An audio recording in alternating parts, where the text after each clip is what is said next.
राम राम मंडळी, स्वागत आहे तुमचं आपल्या युट्यूब चॅनल फेसबुक चॅनलच्या माध्यमातून. मी रोहन मते. तर मी आलोय आता. आम्ही काल या ठिकाणी आपला मिनी व्लॉग बनवला होता. तर मिनी व्लॉग असा बनवला होता की हे गोविंद भाऊ हे शेतात आपल्याला पावताना दिसले होते त्यांच्या. बरोबर ना गोविंद भाऊ? बरोबर. त्यांच्या शेतात एवढं पाणी झालंय की त्यांना नाही का आता काहीच तिथं काय राहिलेलं नाही. त्या पिकाची पूर्ण नासधूस झालेली, पूर्ण अशा प्रमाणात काली. तर त्यांच्यापासून आजपर्यंत कुठला नेता नाही आला, कुठला म्हणलं त्यांना शासकीय कोणताच लाभ भेटला नाही आजपर्यंत.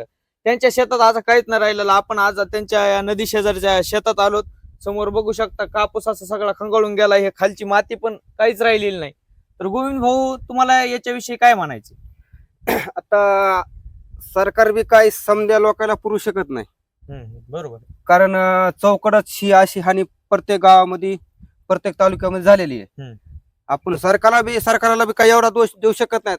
माझं एकच म्हणणं आहे, आमचं ती कर्जमाफी जी आमच्या बोकंड्यावर कर्ज आहे, आमचा 7-12 तरी कमीत कमी नील करावं.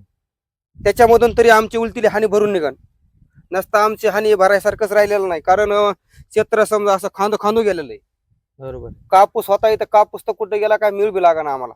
म्हणजे तुमच्या सगळ्या पिकाची नासधूस झाली की तुम्हाला सरकारकडून एवढीच अपेक्षा आहे की तुमचं कर्जमाफी तरी निदान झाली पाहिजे. कर्जमाफी झाली तरी आणि आमचं तुमच्या ह्या वाहून गेल्याचा काहीतरी मोबदला पण तुम्हाला असं आम्हाला वाटतं की तुम्हाला भेटावा. पण त्याच्यासाठी आम्ही पण काय करू शकत नाही. आम्ही पण या सोशल मीडियाच्या माध्यमातून सर्व जनतेला आवाहन करतो की तुम्ही आंदोलन करा, तुम्ही ठिकठिकाणी हे करा, संदेश द्या, तुमच्या नेत्याला सांगा, जेणेकरून आपल्या शेतकरी बांधवाचा फायदा होईल.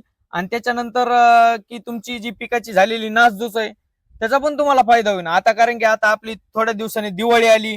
दिवाळीला आता आपले मुलं बाळ असतील, त्यांना काहीतरी कपडे वगैरे घ्यायचे असतील, परत तुमचं जगणं असेल, ते सर्व मूलभूत गरजा तुम्हाला भागवायच्यात.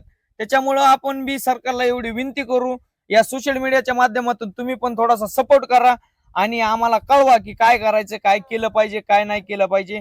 तर चला, धन्यवाद. भेटूया नेक्स्ट व्लॉग मध्ये. धन्यवाद.